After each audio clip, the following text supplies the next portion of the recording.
Scientists created a custom gene therapy just for him, a baby named KJ Muldoon, who was having an extremely bad day. A doctor noticed his ammonia levels were over 1,000, which, if you're not familiar, is not ideal.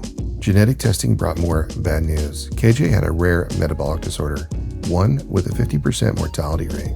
It was so rare that Big Pharma had no incentive to develop a treatment. But researchers at the Children's Hospital of Philadelphia decided long odds wouldn't apply to the baby in front of them. And with the clock ticking, they set out to build the most personalized medical treatment in history. A treatment that could be a historic moment in medicine, with one professor saying, "Once someone comes along with a breakthrough like this, it will take no time for others to apply the lessons. Then the whole field will move as a block." But to understand why, we need to talk about how the body fuels itself. Your body is like an engine with three types of fuel: protein, carbohydrates, which become sugars, and fat. Your body loves using sugar. This is why eating sugar makes you happy. But if you don't eat carbohydrates, you can force your body to fuel itself on fat. And this is the trick that people use to lose fat on the keto diet, a diet where people lose fat by mostly eating fat and protein.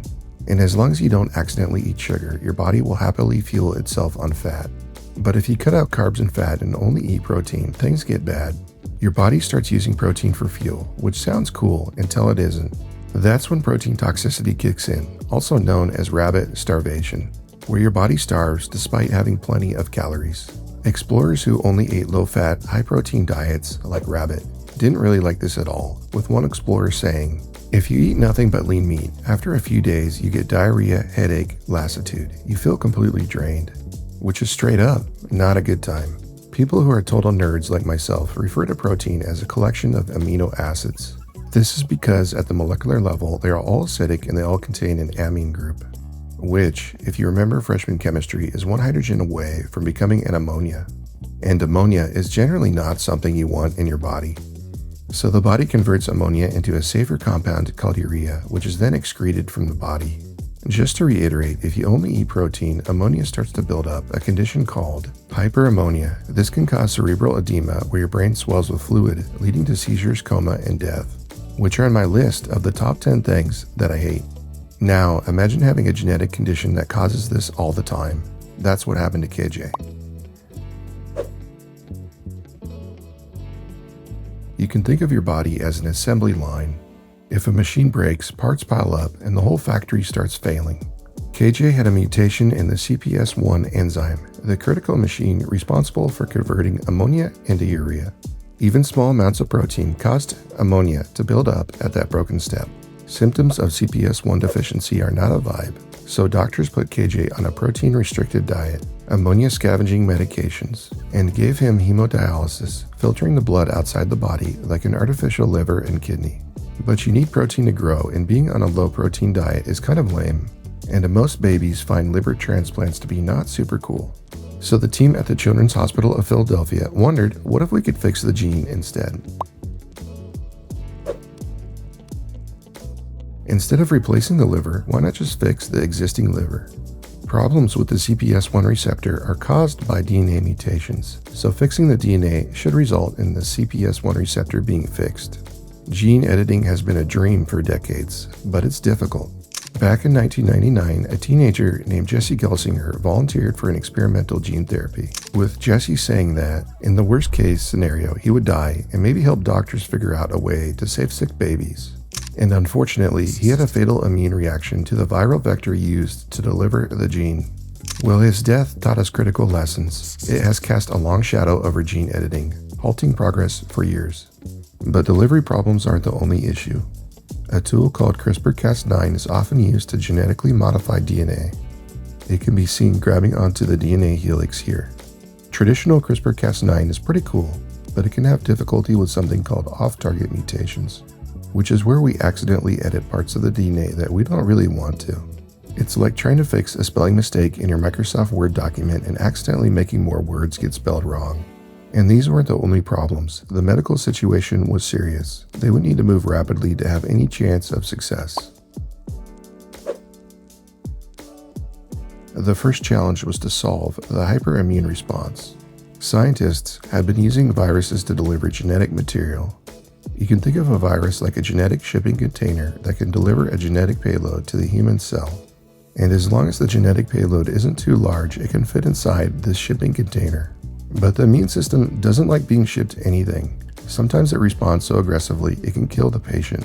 Instead of using a virus, researchers used lipid nanoparticles, tiny balls of fat, to deliver the genetic payload.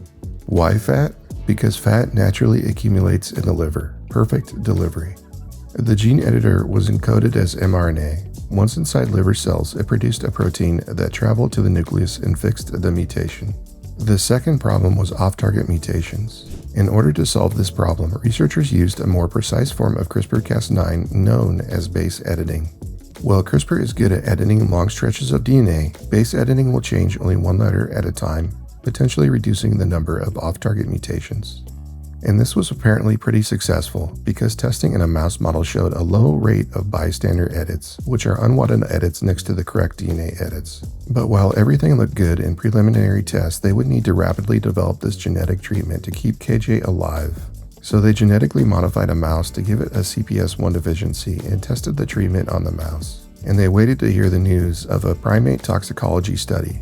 With both tests successful, they were able to give KJ his first dose. And when nothing bad happened, they gave him a second, larger dose. Immediately, he started doing better and he was able to reduce his medication. And on May 5th, 2025, they published the results in a paper with so many authors that I checked to see if I'd accidentally been included. But it turns out that it was just everyone in the entire hospital. In medicine, the word cure has a very specific meaning.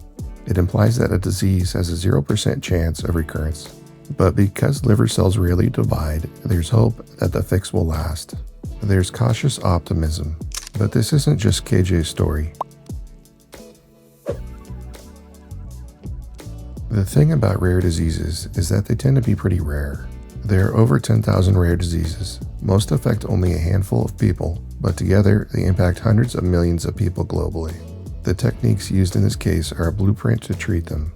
Within 6 months of discovering the genetic mutation, scientists were able to develop a personalized gene therapy for it.